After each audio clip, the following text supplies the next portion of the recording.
상항의 15제가 시행된 1년 뒤 이거 해도 너무한 거 아니오?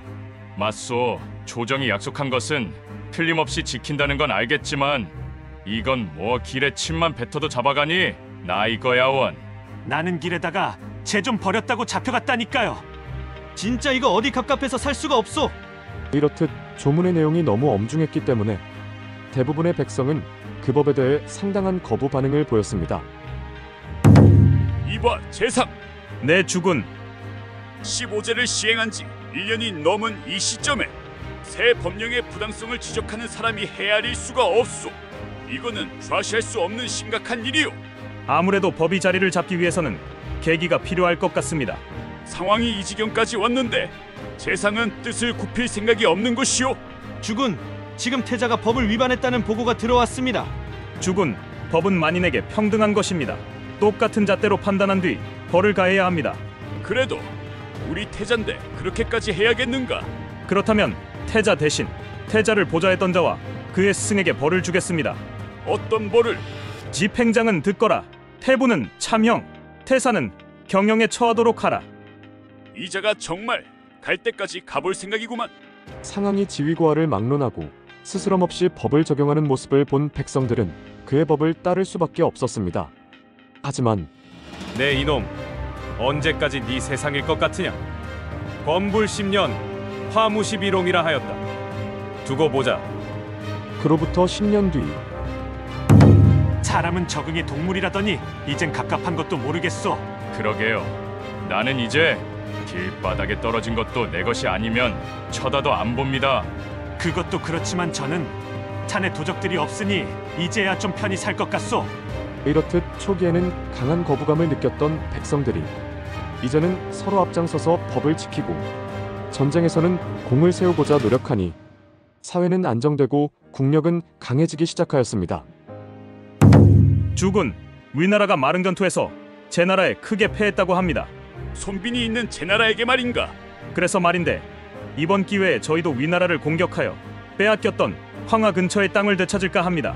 제가 앞장설 것이니 출정을 허락해 주십시오. 잘했어, 아주 잘했어. 내 그동안 지도에서 황하를 볼 때마다 눈물을 훔쳤는데 자네가 내 안을 풀어주는구만.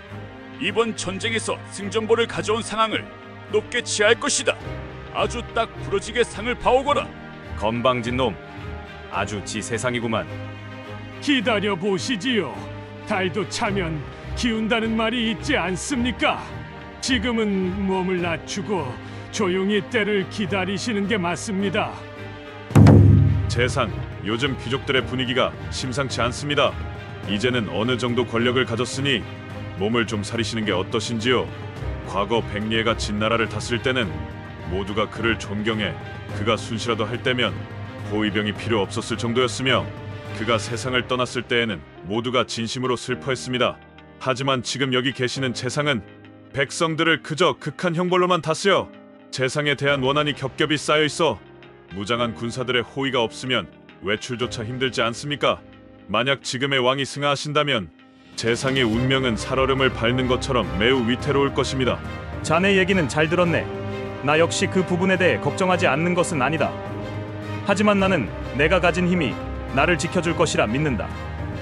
그로부터 얼마 뒤 진효종이 승하하여 태자가 왕위를 잇게 되었는데 상항을 우리 진 나라의 반역자로 선포한다. 지금 당장 상항을 내 앞에 끌고 오도록 하거라. 뒤늦게 상황을 파악한 상항은 그제야 진나라 밖으로 도망치려 하였습니다. 어쩌다 내 신세가 이렇게 되었단 말인가. 우선 국경을 넘어 몸을 피해야 하는데 재상, 저기 저 문만 통과하면 진나라 바뀝니다. 자네 잊었는가? 국경 검문소는 새벽 달기 울 때까지는 열지 않는다는 것을 말이야. 아참 그렇지요. 재상께서 그리하셨지요. 그러면 근처에 머물 곳이 있는지 알아보겠습니다. 저기 여관이 있습니다. 일단 저곳에서 밤을 보낸 뒤 새벽에 이곳을 떠야겠습니다. 송구합니다만 여행증은 있으신지요? 여행증은 없는데 오늘 하루만 좀 어떻게 안 되겠는가? 뭐 10년 전만 하더라도 제 손에서 어떻게 해봤을 것인데 지금은 어림도 없습니다요. 여행증 없는 사람을 묵게 한다면 저희는 큰 벌을 받습니다요. 그리고 여행증 없이 이곳에 오셨으니 저는 이 일조차 신고를 해야 합니다. 여기서 유래한 고사성어가 있습니다. 바로 착법자폐. 자기가 만든 법에 의해 자신이 죽는다는 뜻으로 자신이 한 일 때문에 스스로 해를 입는 경우를 비유하는 말입니다. 이후 상황은 겨우 진나라를 탈출하는 데에는 성공했지만 받아주는 나라가 없어서 결국 사로잡혀 처형을 당했습니다. 왕도 바뀌었고 상황도 없으니 이제 다시 예전으로 돌아가 숨 좀 쉴 수 있겠습니다. 다들 들으시오. 나는 상황의 법을 유지할 것이고 그에 준하는 형벌도 변함없을 것이니 그리들 아시오. 죽은 오늘 왜 그 악법을 유지한다고 선포한 것입니까? 나는 상황이 법을 선포한 이후 우리 진나라가 나날이 발전하는 것을 보았고 앞으로도 그것이 필요하기에 그런 것이오. 그렇다면 상황을 살려주시지 저 형은 왜 하신 것입니까? 나는 그들의 정치적 힘이 필요한 것뿐이오. 이러한 상황의 변법은 그저 변방에 위치한 진나라를 단숨에 강대국으로 만들었고 이는 진시황제가 이룰 천하통일의 기틀이었습니다. 착법자폐. 법을 만들 때는 여러 가지 측면을 고려하지만 온라인 플랫폼의 불공정 행위를 막기 위해 만든 법이 오히려 국내 기업들의 경쟁력 약화를 초래할 수도 있고 정부의 부동산 정책에 오히려 취약계층이 제도권 밖으로 밀려나는 등 늘 예상치 못한 결과가 발생할 수 있습니다. 이러한 딜레마를 어떻게 해결해야 할까요? 결국은 법의 목적과 실제 효과를 지속적으로 평가하고 동시에 불이익을 받는 사람들을 보호하기 위해 끊임없이 고민하고 개선해 나가는 자세가 필요할 것입니다. 감사합니다. 한자 돋보기였습니다.